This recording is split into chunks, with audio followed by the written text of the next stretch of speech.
Hey guys, welcome back. It is Lucid, and I am joined once again by Maryland. Howdy, boys and girls. Yeah, it's mostly boys. I It's just mostly wanted to boys. rep the few female players there because I do know There are a few, and we certainly appreciate your presence among us. Absolutely, and we always say "Hey guys" or "Howdy guys," and I thought, and guy, a lot of people use that, genderless, but Yeah, there are indeed female viewers of Dominions, which is awesome. yes, there are. Yes, there are. Okay, so last episode, Maryland, not a ton is happening. We're in like a little bit of a lull of the game. Yeah, But yeah. There's been some big diplomatic changes, so we've had quite a bit of talk about, what are we gonna see next? yeah, I think there's a few things afoot. We've got Pangaea is basically putting the death screws on End. End is starting to look a lot like Pangaea. And What? oh, I was saying End is starting to, like, the area that was End is starting to look a lot like Pangaea. Oh, it's turning green. In addition, Vanheim, who has switched out from fighting on, we were thinking they might go after the fish, but instead they've taken up some very juicy vulturing opportunities. Absolutely. Yeah. And so we're really getting an evolution in power where this plan that Pangaea and Vanheim put together not that many turns ago, only probably 10 turns ago, About 10, yeah. has 57 or... Yeah, it's really played out now. They said, hey, we're killing you. We're knocking each other bloody while other people are catching up with us. Let's go reassert ourselves as position 1 and 2. Right. Very much so. Yeah. And Ulm Ulm is going after Ctis. So that's the other kind of thing. And Ctis is kind of running out of tricks. But Ulm hasn't demonstrated that he is going to be able to take the Ctis cap terribly soon because of the shenanigans with Wind of Death. Yeah, but as we talked about quite a bit last turn, Ulm buying peace is working out well, and especially with his comments that he's going to reevaluate, particularly how he's using his elemental royalty. Yeah. And I think that's a huge shift in his tactics, in his battle tactics, and could play very, very well for him with his massive research.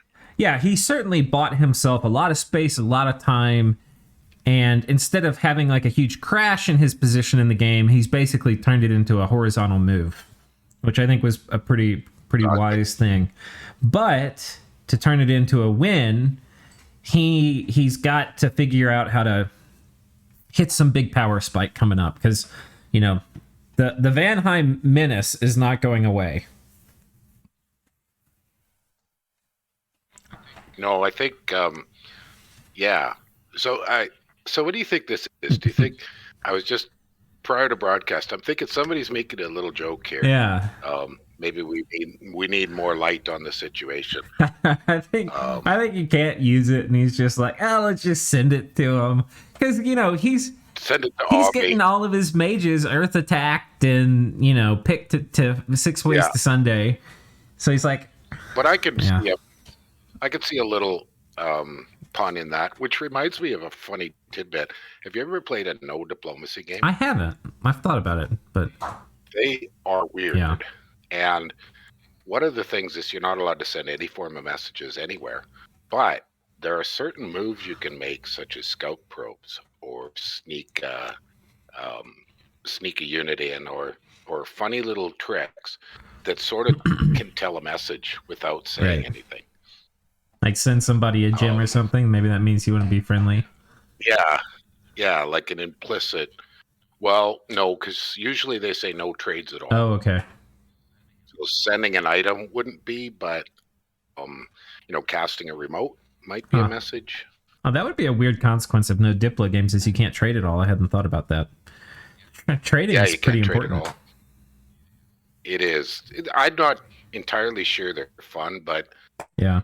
Back years ago, some people wanted to do them because they got tired of gang-ups, where a well-known player would just get wiped out, simply because everybody would pre-game plan, well, he's the threat, so let's take him out. Yeah. Remember Yeah. Yeah.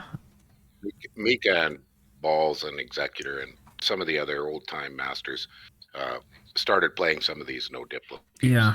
But that's an aside. Off we go. Yeah, I think I don't know, it's interesting too watching how different players have managed diplomacy in this game. Like Arco's managed it very well. Like at no point in this game have you and I ever been like, man, they'd need to team up on Arco right now, really. You know, like we've said, oh man, now Arco's this long range threat. Maybe they should kick him back in the water. But he's always just cruised under the radar, and plus he's underwater. But and on the topic of implicit Diplo, there's a certain implicit Diplo that Vanheim's using right now, which knowing that Arco probably has a lot of scouts out there, he's kind of showing that, hey, I'm not going to bug you right now. Yeah.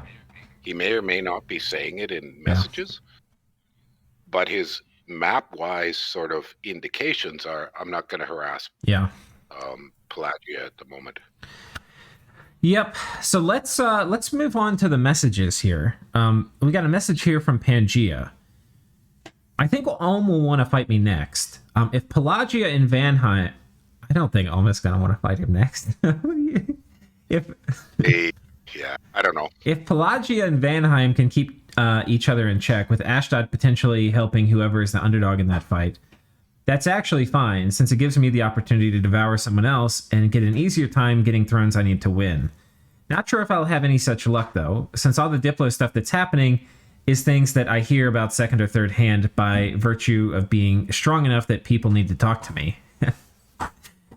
Vanheim didn't reach out to me to let me know that his nap with End was ending, for instance, and while he said he's only hitting the throne, I don't know if I can rely on that being true. Ulm similarly didn't talk to me about buying the throne of fire from End until I asked about it, and he already took it. All this to say, if Pelagia Ashdod don't attack Vanheim, I might be fighting them and Ulm again. That's an interesting position. So he's worried about fighting Vanheim and Ulm in a 2v1 again. Yeah. That'd be an interesting position, but I'll at least be better off at the start of the war this time, since I'm much closer to finishing End and have a much higher chance of getting other people to attack Vanheim. Well, from our position with some omniscience, I don't think his interpretation is accurate, but from his position, I could see the interpretation.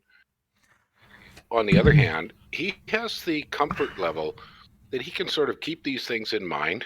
A person might have a decision tree maybe and say, well, what happens if so-and-so attacks me or so-and-so attacks me? Yeah. And I kind of just do these in my head when I'm playing.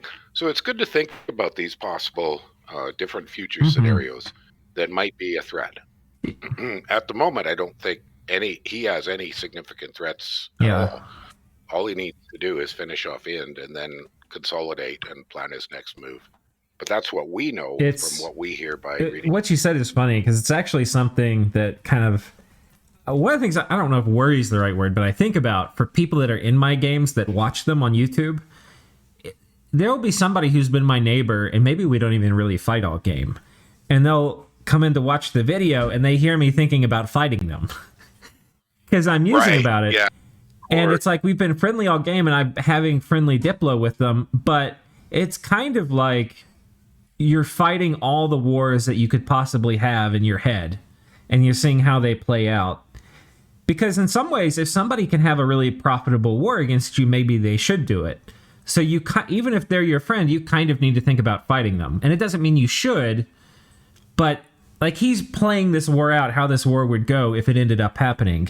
And if it makes a lot of sense, like if he's losing that war really badly, then maybe it is a more likely Diplo outcome than he thinks, or than he would want to think, And you bring up the other issue is if you publish your work while the game is still ongoing, no matter what your delay behind, you're going to give tidbits of information that are related to moving forward, related to 30 turns down the road. And that's kind of inevitable. I haven't I haven't been putting up a series in quite a while where I was only 20 turns behind, but I did it in the past. Yeah. And 20 turns is a lot closer than it seems like. It is. And I did a couple of live blitzes, which I found to be overwhelming. Just it's too hard. But when you're doing a live blitz, you can't be sure that one of your opponents isn't watching it. Yeah, I would never be so bold. It wasn't. I just did it to see how it worked. It was an attempt to see how Twitch works. So I wouldn't do it again. I don't think it's the appropriate. Right. I don't think it's an effective way to use streaming. Yeah. But that's a different topic. If we're talking about, YouTube recording our own games, that has its own whole strange dynamic. So we've read the Pan message. Let's go to the Pan End Theater of War. We can see End. And there was no end message, correct? Okay. Now the other thing that happened down here is Uruk. So Pangaea. Oh no. Oh wow. So this is interesting because this was an Uruk fort. There was 2 battles on here last turn, right? And basically Uruk ended up winning the final battle with a bunch of soul slays. And we were talking about how the mission would be to get these guys out. Yeah, well, he called God. I'm wondering if Uruk forgot that when you call God, it comes back in your capital, not where you are. I don't think he forgot that, but this is the thing, though, because normally you can't do a magic phase attack on top of a fort because it'll put you inside the fort as if you were defending, the inside of the fort walls. Like you'd take, if you cloud trapeze, if Pangaea were to cloud trapeze into this fort, he couldn't participate in a battle outside the fort. But because this fort was owned by End, he was able to magic phase Horde from Hell on top and guarantee basically catching the End Pretender in a magic phase attack. Pangaea was, yeah. And so he kills her with that. And if Uruk was moving the Pretender off the capital, he didn't have a way. There's no way to really do that. He would have had to have retreated, but he couldn't even retreat, I think, with flyers like that. No. So I'm a little surprised that Pangaea did that. I would have thought he'd rather that thing sit there until he can move in with a full army. I think if this is long run going to be his, there could be a chance that Uruk wants to come and get their capital back.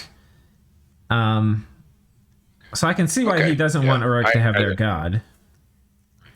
Right. And then and then he moves in. He was going to try to kill. He was going to try to kill the god. Well, too. Or at least just reclaim the cap. Mm-hmm. So Strength of Giants going off on some Maenads. And but Pan also unstealthed a Pan with Maenads. Just the timing was just perfect. Yeah, I think that. So he must have. Yeah, I think this is a normal phase movement. Is what it is. The end attack is a normal phase. Yeah, it breaks siege. And this is a Magog Bitch Mother with a Skull Staff, Boots of the Messenger for reinvigoration, and lifelong protection. Right. So this is going to be no contest here. No, but I just think it's really interesting that the Pan got there in time. That's a pretty advanced bit of movement. Well, no, I think to time those together. No. So what happened was there was a magic phase attack of Horde from Hell, which caught the Pretender and killed it. Then, and after that, Pangaea owned this province, or the outside of the province, with the imps. Then he normal phase moves in the Pan with a bunch of Maenads. They probably came from like over here or something. And they plus the imps were present when End decided to break out and capture it. Yeah. That's right. Okay, no, just making sure people understand. Your analysis of the phases. We got magic phase, we've got friendly move, then we've got break siege, then we have normal attack, like normal battle. So that's magic phase, magic battle, friendly move, which happens before enemy move, break siege, and then normal battle. It fits. Yeah. So, pour one out for Inscott. I was really hoping we get to see it Yeah. do some things, but In would have had to pick a bit of a fight with somebody in order to save that god. Or, Uruk, I think is what you meant to say. Yeah. Uruk, sorry, is what I meant. So, this is interesting. I thought there was more stuff down here. Maybe it's in this fort? You think so? There was another army in that area somewhere. Maybe it's in this fort. All of a sudden now it's like, how is he going to defend this with what he's got? This isn't enough to defend it if Pan sends multiple stacks. I think this is important enough to pop back to the prior turn just briefly and look at this area. Okay, we can do that. It only takes a second. Yeah.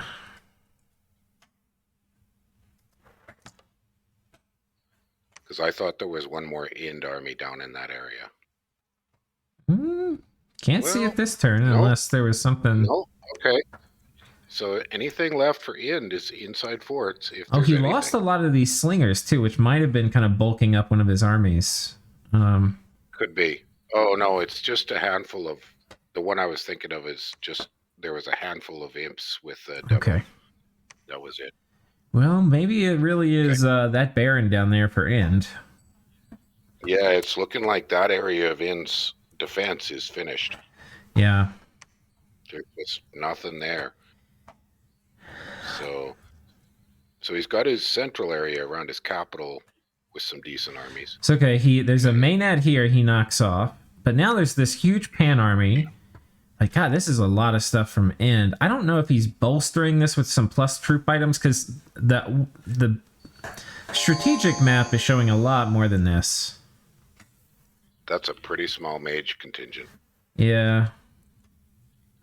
Like to fight off one of these big Pan armies with 3 to 4 times as many magi. Minor raids. There's a moderate minor army. Raids. Yeah, this is a pretty scary little stack. Do you remember my comment that I think Int may not have many magi left? Yeah.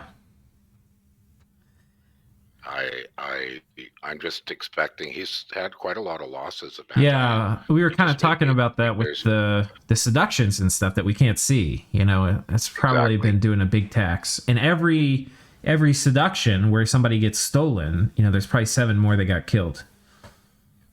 Yeah. So, which, and as you commented, the only real hope for Ind at this point in time is mage supported armies with serious amounts of magi. So, it's looking an awful lot like game over here. It's looking a lot like pour one out for Ind. Because look at the size of those Pangaean stacks. Yeah, I mean, and each look at how many magi are in there. Oh, we sure did. But this is just a bunch of garbage on inside. Yeah, except for the Ice Devil. What's he doing with the Ice Devil? Oh, I didn't see him. It's in the back. Yeah, it's in the back. Okay. Super combatant. Okay. The problem... Okay, no, he's got 22 MR, which is pretty good. If they get off anti-magic, prepares to cast Will of Fates. Okay. Oh, Will of Fates. Okay. Wait, who casts Will of Fates? Is it Pangaea? It looks like it's Pangaea.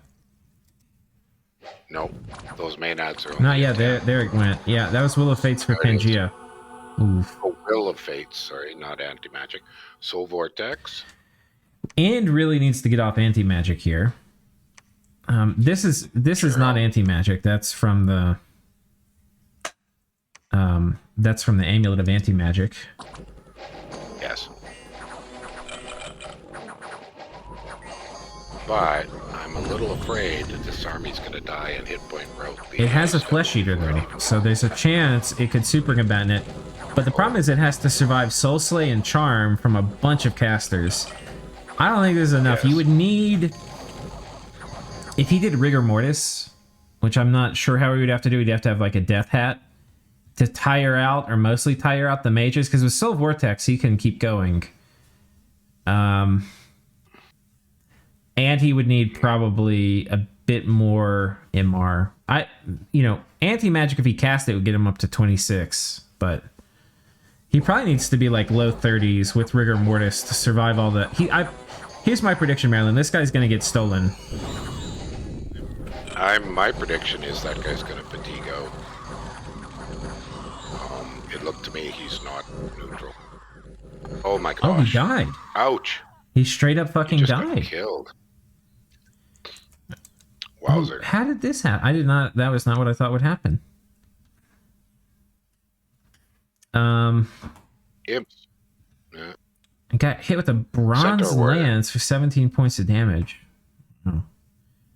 And he got hit by a bronze lance up above for 9. These guys must have weapons of sharpness on them. Ty's doing such a... Weapons of sharpness, by the way, is a little trick. You know, it's not a battlefield-wide thing. It's a little tricky to get on people. And Ty's just getting it on every fight. He's got great weapons of sharpness coverage. Well, that... No, okay. Well, this is devastating loss for Ind. It's a devastating loss. I kind of... If you don't mind, I just want to see what buffs he had on this dude again. Yeah, and vulnerability, which is going to be good because those normal guys didn't have magic weapons. So what's his... Breath of Winter, Liquid Body. Oh, doesn't do Liquid Body. He gets interrupted. But it's also looking like he's not neutral fatigue. No. I don't think he gave him a 4th buff script. No. There's no reason why you would not do Liquid Body here. How much reinvigoration does he have? Well, he's got Soul Vortex, so that's going to take care of fatigue issues, right? Well, didn't we get corrected that it doesn't save your fatigue? No. The question was, does it do fatigue damage to people near you? And it does not do fatigue damage to people near you. What it does is it does HP damage to people near you. But like Life Drain, when it does HP damage to people near you, it heals you for HP and fatigue. So it's kind of weird because it's not like it does HP and fatigue damage to the people it's hitting. It only does HP damage. But to you, the person doing the Life Drain damage, you heal HP and fatigue. Oh, good grief. Well, then that's why that's what I meant. Okay. Is that it helps you with fatigue. Yes, it will help you with fatigue. So he would be fatigue neutral with once he gets surrounded. But the problem is these guys just blow him up. And part of it, I think they still have... Some of these guys, I think, still have charge bonuses left. Because they're getting some big old hits, but... Good God. His protection versus mundane is 29. So it should get halved. I think a lot of this is the lance charge. Because it should get halved to almost where these guys would be doing chip damage. Yeah. The other thing, too, is if End was going to super combatant him, he should have cast Body Ethereal on him. There's zero reason why you would risk this much gear and not do Body Ethereal. Yeah, well. Okay, well, so total losses were absolutely devastating. Look at how many Magi I did. I mean, that's 10 Magi in a super combatant. I kind of want to see, too, what he was thinking here, too, because Sai had done some comments like he's not setting up his communions right. And he has, and I don't want to dwell on it too much, but he's got a bunch of shamans. I mean, these shaman chief. So I kind of want to see what they're casting. Oh no, animate skeleton. That's not good. 2 Sabbath slave. Sabbath slave. These 2 Sabbath masters. Okay. 3 Sabbath slaves. 3? I see 3. Where's the third one? Oh. Okay. I see it. 3 slaves. So we should be able to see that here by clicking. Oh, 4 slaves. So we missed one. Oh, there's 4. We missed one. Okay. That's a double boost. Soul Slay, Fanaticism. Oh, Fanaticism, okay. No, but none of this makes sense. Like, this is not how you do it. Because you need... Part of it is you need... Like, you can use these guys to cast important spells. Like, what do you... How are you ever going to win any significant fight just having these Astral Ones as the only 2 Sabbath Masters on top of a 4 Sabbath Slave Communion? You know, it's not... Yeah. That's not a winning move. So, yeah, there's some suspicious things happening. Well, and Soul Slay against these blobs of pan... Yeah, it's not going to do anything. It's going to target the imps or the wolves or the maenads. Yeah, and Pan has not been using. Yeah. It might target the highest hit points, Oh, well. but so maybe a Pan. Look at those blade winds. Oh, they're just tearing through stuff because there's no protection buffs either. Yeah. We got you got a few gifts from heaven out. You would have needed a lot more of those. What's funny about this, Marilyn, is this sub player. By the time this goes up on YouTube, I'll have my series on Relay going up, and he subs into a position, and I'm fighting him, and I swear to God, he does a really good job. So I don't know.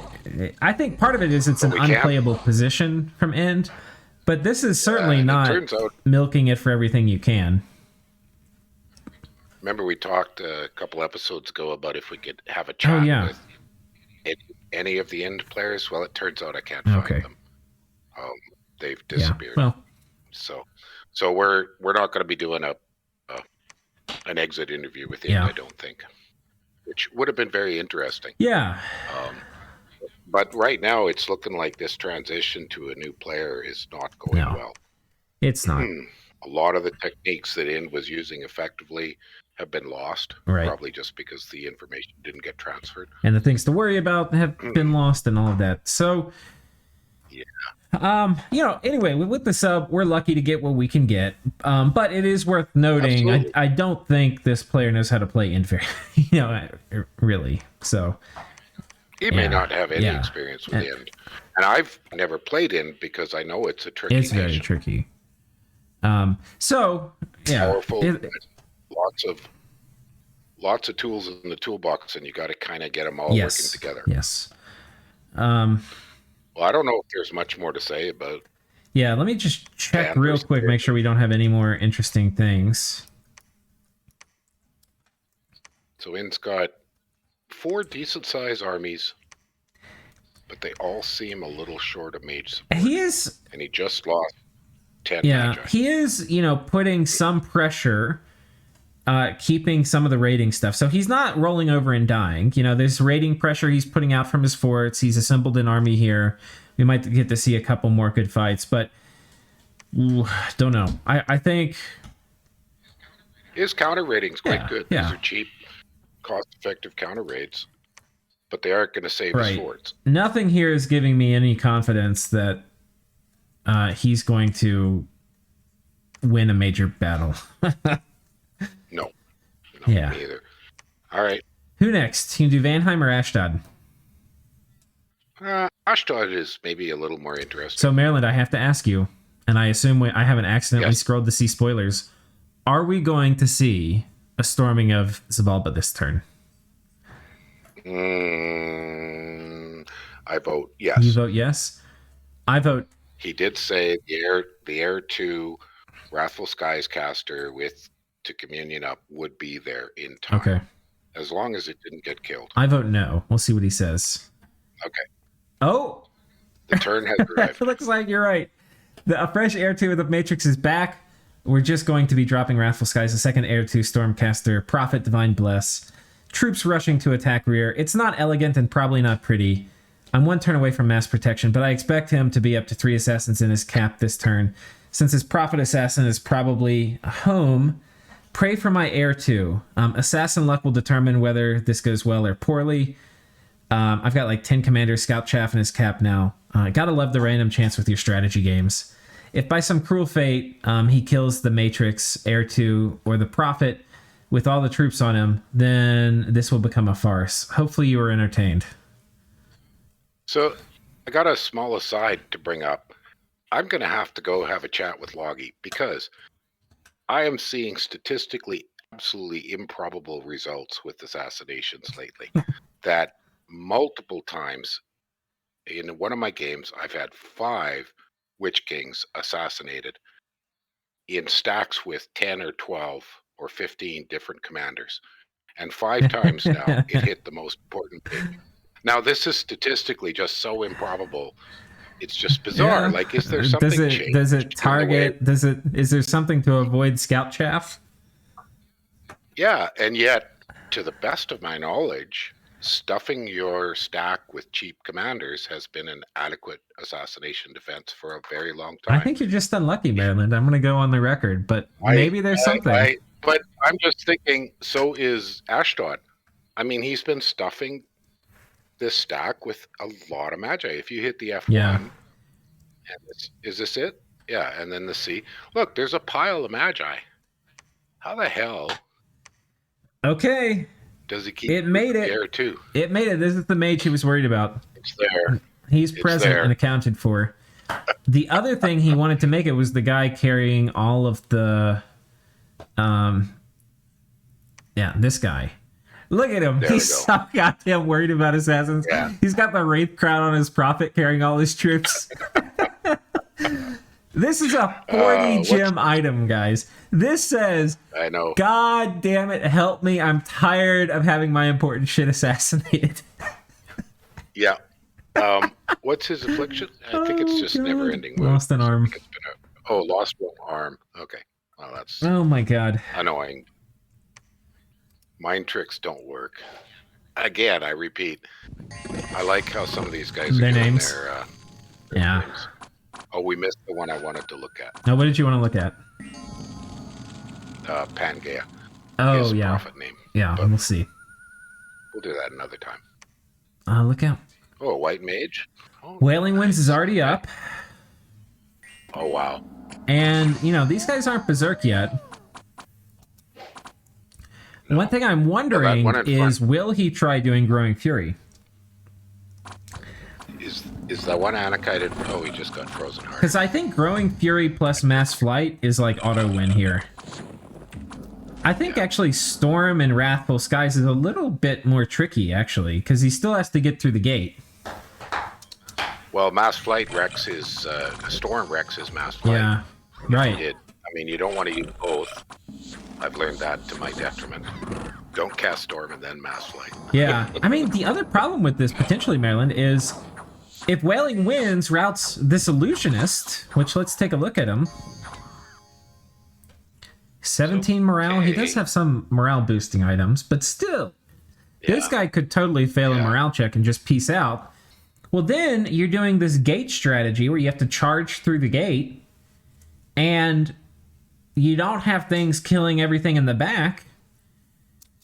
And you don't have Growing Fury on your dude, so a lot of them are going to start running. Well, a lucky Wrath... Oh, and look at all the wolves. Yeah, what exactly. A pain in the butt. Well, the trick will be if a lightning bolt hits the Wrathful Skycaster. Well, does he... we didn't look at that. No, that's another important consideration. Does he have shock resistance? Not enough. This guy could die to Wrathful Skies, too. Or, yeah. You need 15 at least. I mean, when the whole strategy is... I see what he means. I mean, the whole strategy is banking on this guy. If he doesn't have this guy, this is not going to work. Well, he's wearing a shade mail, it looks like. Oh, we've got... No, we've got Xibalba running away. That's the Fort Wall defenders. Is it also the mages? No. Various... one of the... I saw Kamazots, I thought, running away there. A couple these guys are still intact. This guy's not routed. The thug. The armies of Xibabla are mostly routed. Okay. So that guy's probably fatigued out. I wonder if it will... Oh, he's... he's still casting? Yeah. Oh, the gate's broken, thug just died. Yeah, and the thug just died. Ooh. The Sayer are either berserked or blood surged. I guess blood surged. Yeah, right? This is one of those things. You look at it from the battle report. I'm sure the battle report's going to say it was a stomp. Yeah, but it was... But it was touch and go. It was. Yeah, but good job. Good job. Done it. Pour one out for Xibabla. Game over. And a big thumbs up for Ashdod. Finally, he put all those tools together he's been trying to put together for 12 turns, I believe we figured out. He finally got all the tools in place. He did. and he's taken it. So what's left of Xibalba? 1 fort, 2 forts. Yeah. No raiding armies left. That one died. This is this Merc army he's just been making absolute murderous use out of. Yeah. Very solid. Let me make sure that's the Merc army. Yeah, it is. Okay. Look at, he's just cornered the Merc market. Oh my god. Yeah. At least got the cash. So, Ashdod raiding. Well, it brings up a tidbit about mercs that sometimes people don't maybe consider. You can plop mercs into a brand new raided province right at the turn after you take it. Right. Because you can plop mercs. It doesn't matter you don't have to worry about supply issues at connecting. You don't have to worry about the range. Any province you own, you could buy mercs right there. All right, so Maryland, I have to ask you. We have a group of human slingers, about 100 of them, that are going to be flaming arrowed, versus Xibalban wall defenders, which are garbage muke throwers, dart throwers, and 6 shitty mages without any gems. By Frozen Heart. Yeah. Who is going to win? Those be, well, I think Ashdod, but. I wonder what the... Okay, so they do Stygian Skin. I was thinking that's what I do. I do Stygian Skin and then resist fire. And then spam Frozen Heart. Gift of the Fourth Soul. What does that do again? What is Force Soul. Force Soul. I could look it up. Is it... Those soul spells could be quite good. Yeah, I can't remember what the Fourth Soul is. Is it lucky? Hang on. Oh, it's lucky. Let me look it up. Oh, it is. Okay. Oh, that's pretty solid.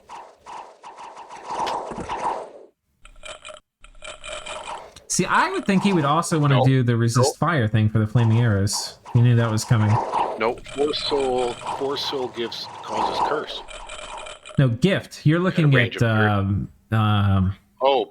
Force Soul. This is gift. Force Soul. You're right. It's the opposite. So it's luck. Yeah, you're correct. One died. One of them's down. 2 of them are down. Oh, and there's a fire elemental. Fire elemental's almost dead.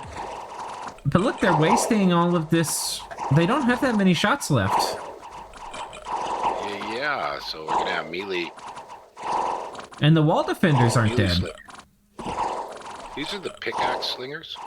Well, some of them are daggers, I guess. And some of them have run.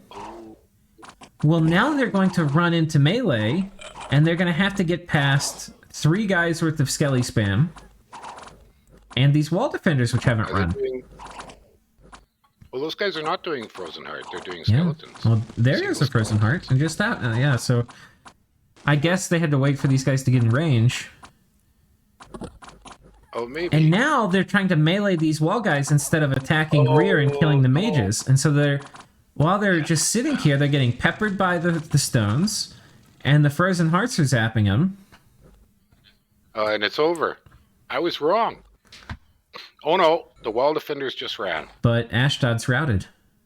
And these guys have not. Is that not the most budget defense you've ever seen?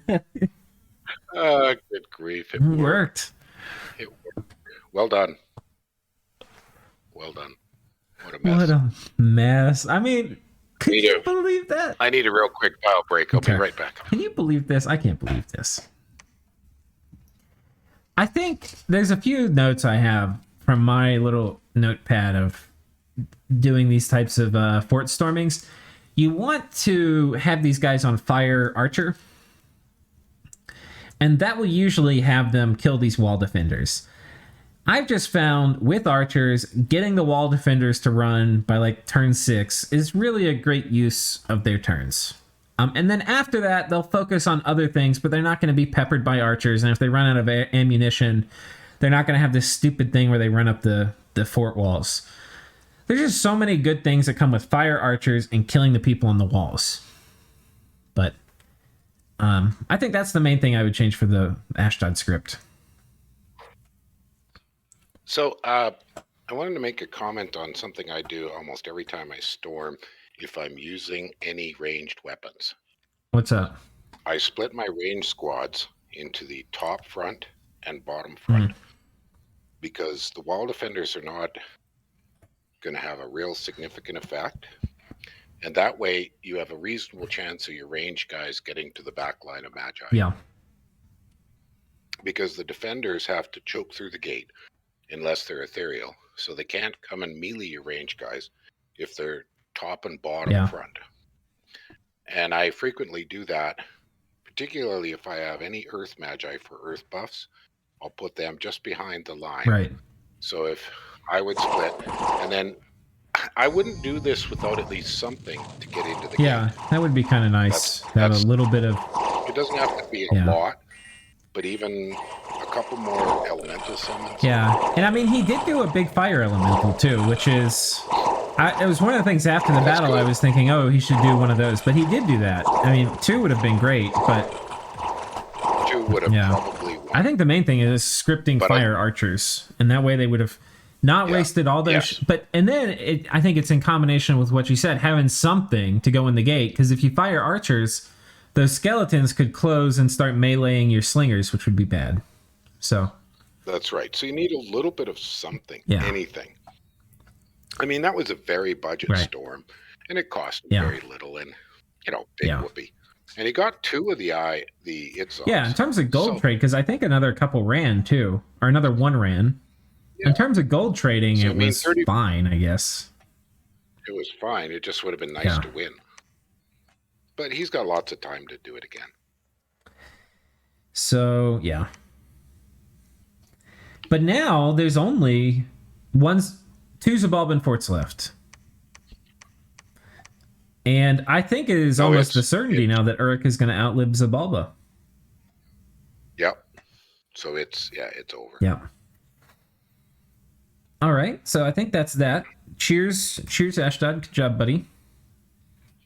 And cheers to Xibalba for putting up absolutely a desperate final make it pay, because he has made Ashdod pay through the nose. He really has. I mean, Xibalba may have lost this war, but so did Ashdod. Yeah, let's put Ashdod. Ashdod has possibly been beaten up worse than Ulm. Yeah. Oh, for sure. He's definitely in a lower position than Ulm. Let's take a look. That's an interesting comparison. Because I was about to say, actually, before you said that the 2 nations I'm rooting for are Ashdod and Ulm.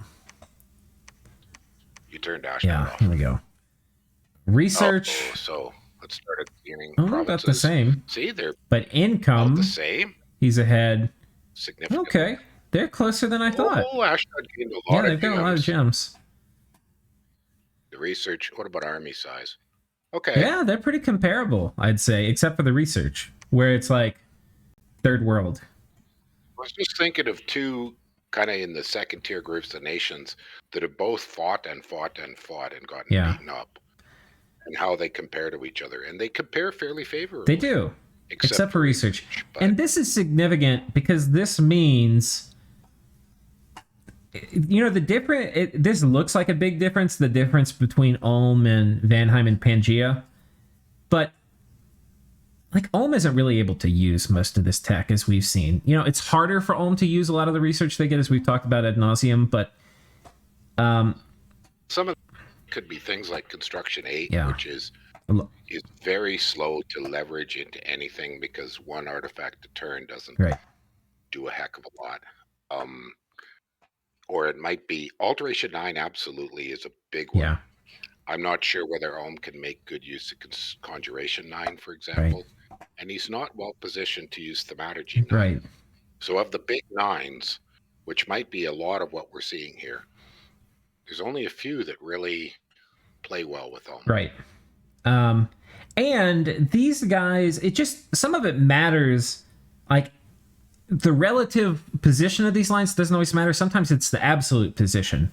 And what I mean by that is this is high enough to have unlocked a lot of important technology. A lot. This is like multiple 7s and probably an 8, but not any 9s yet. And Enchantment 8 with all the resistances. Alteration 7, Fog Warriors, Storm. Vanheim has Wailing Winds and you know, tons of critical battle winning stuff. And Ashdod is just tiptoeing into the area where they might have their first 7. Well, except Wrathful Skies, so he ran up even. Right, but that's 6 even. You know, that's not a 7. So that's right. The important thing is he's low enough in research where it's hard to say he's the same position as Olm, because he may not have enough research to fight position 1 and 2. Like, it may be a stomp if those guys fight him. We need some of those critical counters. If he does fight Pangaea, he's got to have Serpent's Blessing. Yeah. But he should have some time now to consolidate, rebuild. Well, maybe. Yeah. Maybe Pan is worried about him knifing him.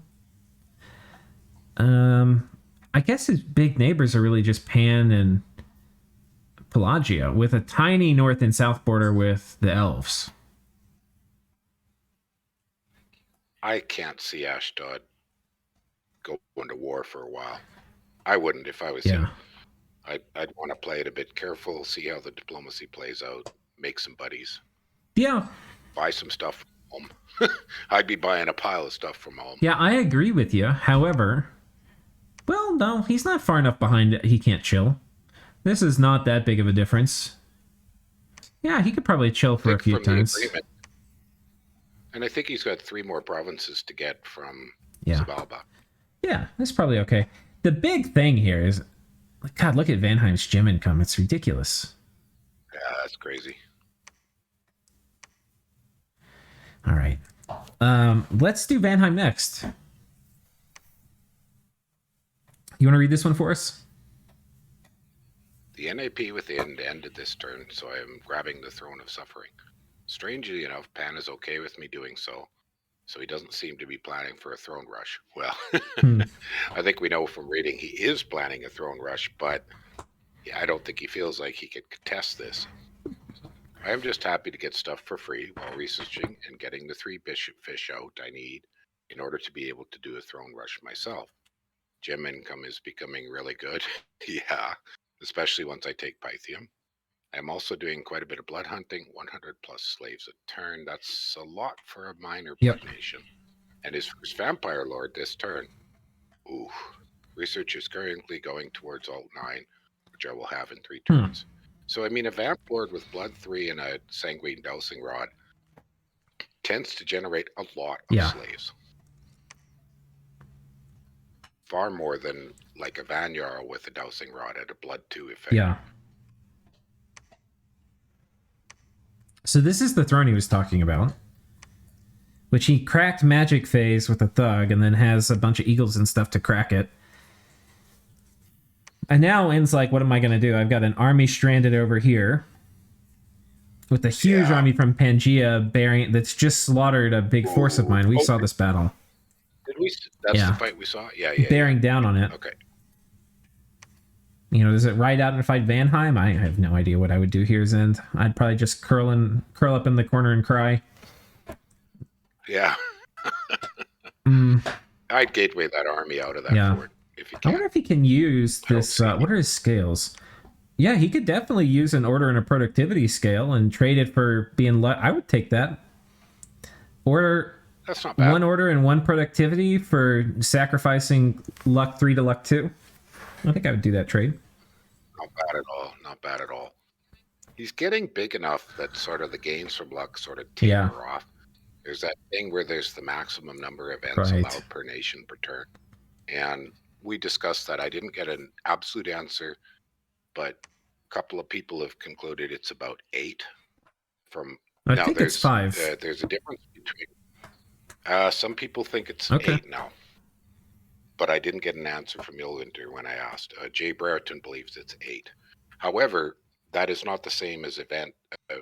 I'm pretty sure I have it from Loggy. It's 5, and I trust Loggy. Loggy's like my Bible. Well, yeah, because Loggy. So there is a limit. So after you reach sort of, I've always had a rule of thumb at about 20 provinces to 30 is when luck does the best for you, and when you get bigger. It sort of tapers I think off. that's probably a good way to think about it. probably closer to 30, but like the difference, the number of luck events you're going to get from going from 30 to 60 provinces, you're not going to be getting twice as many luck events at 60s. Yeah. Exactly. Because you're going to reach that cap and the other events just don't happen. And I mean, it depends on your order scale a bit, but you're still at about, each province has something like a 30% chance of an event. And then it's sort of 65% of it are good if you're luck 3. So let's take a look. So we've got Ashdod taking okay. It's not really clear how this border with the elves is going to go. So Xibalba strikes here against Pythium. Against Vanheim. And then Vanheim strikes against Xibalba. Oh, this is the fort storming. So he rides out of the fort. Oh. And then Vanheim storms the fort.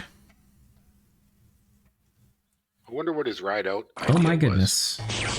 This is a very similar setup to what we just saw versus Ashdod.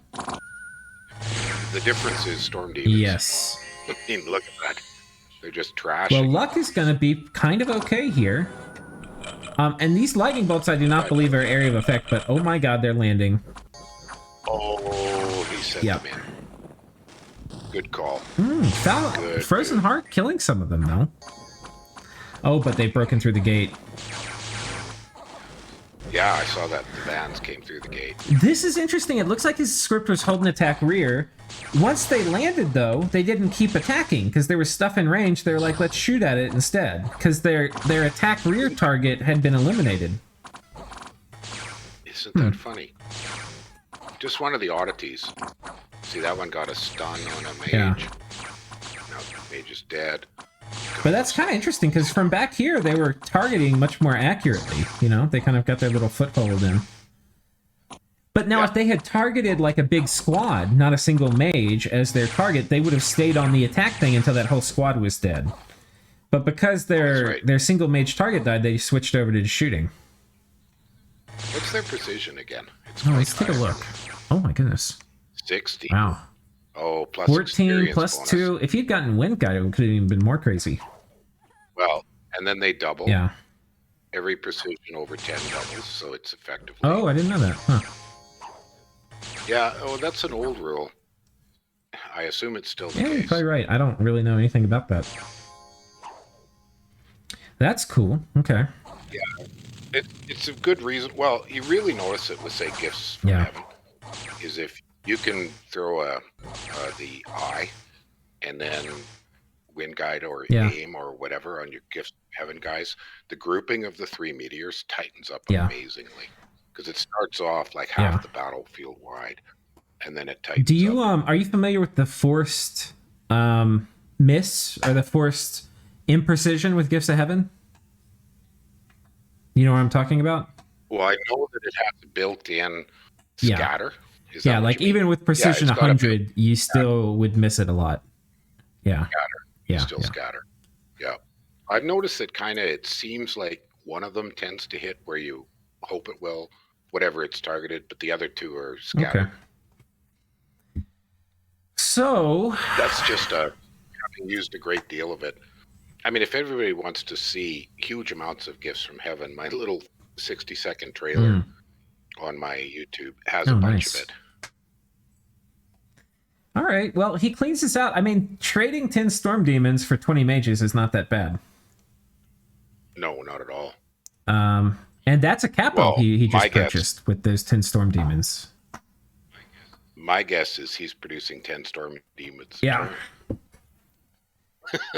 They're 10 gems apiece, right? 10 slaves a pop. So that would be his full blood income. But even so, I would expect he's probably half of his slaves go to storm demons and half to God, he's had the coolest ride of a game. He hasn't had any real hardship, and he's just chugging along. Well, and we talked about that fact that if nobody raids into your lands, you never have to have the income loss from constant unrest. Right. I mean, one of the things that slowed Pan down, not so much now, but for a long time during the the Pan-Van combat was that all of the unrest generated by raid and counter-raid was happening in Right. Pan's land. It's a good reason why you can't just sit there and be raided. Yeah. Okay, so he's got this. I think the big question is, what does he do next? Because actually, we're getting to this point in the game, so things are going to be heating up. You know, Vanheim is semi a free agent right now. He's kind of committed to vulturing. But eventually he's going to run out of stuff to vulture, and he's going to be truly a free agent. Pangaea is getting very close to being a free agent, and Ashdod's getting very close to being a free agent. And Ulm, who I think we're going to go to next... Yeah, we definitely want to see. So very little. Takes a fort here, very cleanly. Let's see what he does. He's got a bone reader. I wonder if he's doing wailing winds. There wasn't much inside. Oh, but look at the Black Lord thugs right up front. Oh no. 2 Black Lord thugs go roaring into the gate. Oh, this is to deal with the god. He's expecting the god to be doing Wind of Death or some other bullshit, and so he's like, okay, we'll just send these guys in. But look, they're immune to the militia. And boom, dead white mage. Does this guy have an axe of sharpness? Yeah, that'll do it. Well, and the other one did one die? Because the other one had the... it might have. I think it turned around and chased something else, but it might have died.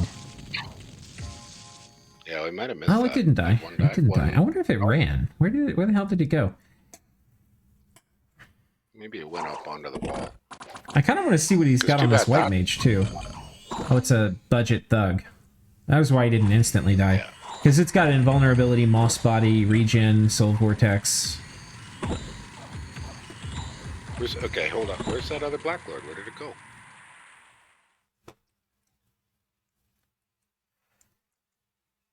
Retreated. It pieced out. Yeah. All right. Okay. All right. So he takes this fort, and now Ctis is down to 2 forts. Oh.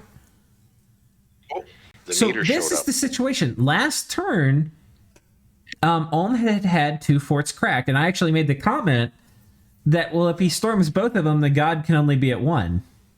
And which one does he send the god? He sends the god here. Did he put okay, but he's got returning on again. Yeah, well, I mean, this is a significant force. If he does anti-magic, which I expect he's going to want to do... Oh, no, he does Wailing Wind, so this is not Wind of Death. Oh, and he's got Soul Vortex on these guys, surrounded by a bunch of these Sobex, so they're going to... Sacrificing some Sobex. But they're going to get a ton of... Oh, there was the Wind of Death. Oh, did he do Wind of... Oh, yeah, he did. Yeah. And those guys are running already. Well, that was quick. Well, there's some synergy between those 2 spells even, and that Wind of Death is going to cause you to take a little bit of HP damage, which is going to mean more morale checks, and as you lose HP, your morale goes down. The other way to look at it, though, is by using the Wailing Winds, fewer of the Ulmish infantry die, but... I think, we'll watch as they run off, I think guys that have decay on them... we can watch it again. I'm pretty sure people with decay that run off the battlefield are going to die.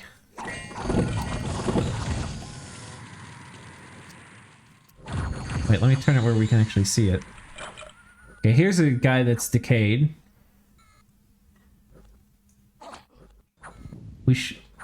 Yeah, he just died. Yeah. Oh, okay.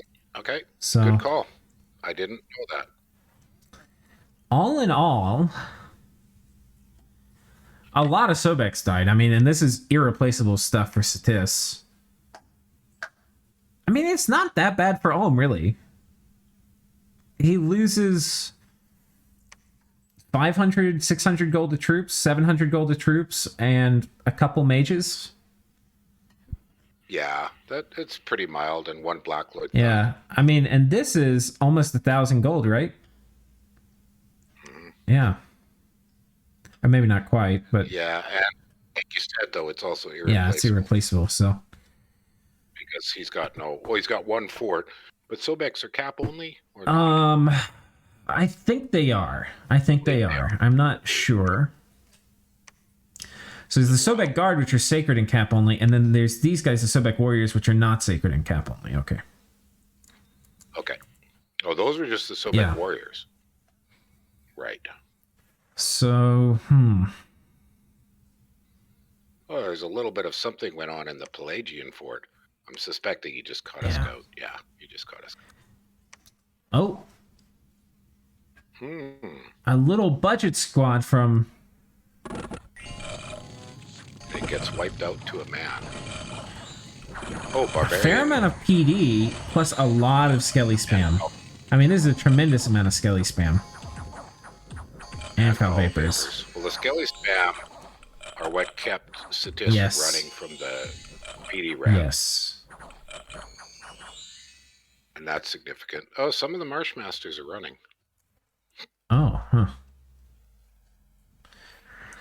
Looks like Ooh. Well, I mean, that was a pretty heavy mage commitment. It's 2 Shamans, 6 Marshmaster. And man, Ctis is making him get out his wallet. Mm-hmm. This was actually a more expensive loss than that other fight in the fort. Because he lost 4 mages. Yeah. Let's see if there was any gems, any gear on this Black Lord, too. Oh, man. Yeah. I mean, this 25 gems, 30 gems items. Well, I mean, for Ulm, it's cheaper, but... Yeah, but this is making him pay. Let's put it that way. Turn 1, that thug got zapped by a mind burn with the 25 gems of gear on him. Oh, wow. Holy cow. Oh, man. Alrighty. Nope. Nobody said it would be easy. Yeah, but he did leave somebody on that fort he failed. You made a good point, though. Because he had 2 forts to storm, he was going to get one. He was going to, and he did. So he lost 1 army to get a fort. Yeah. But he could put another army on there. Well, I mean, if you look at it, not only did he cause attrition for Ctis here, right?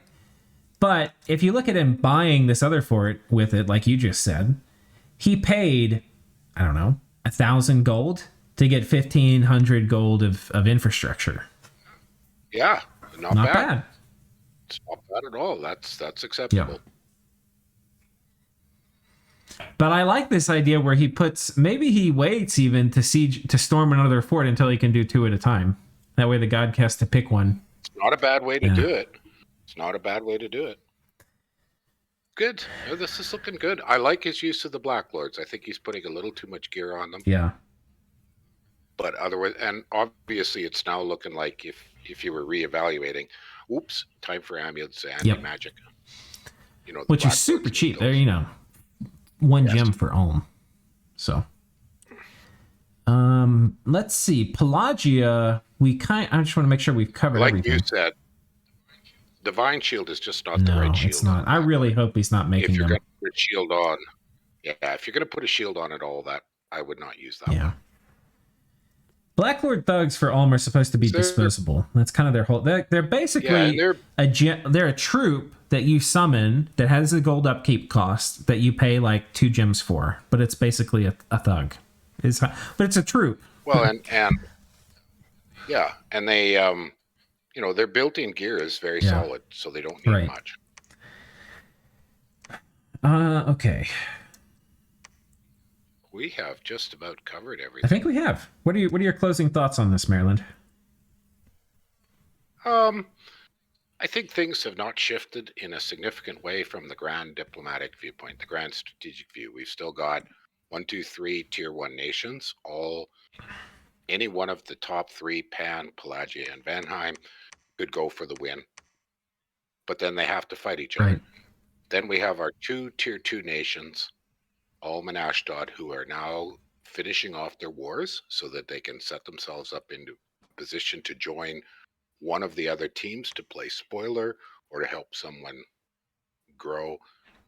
And all 5 of these teams are not indicating fighting with each other right now.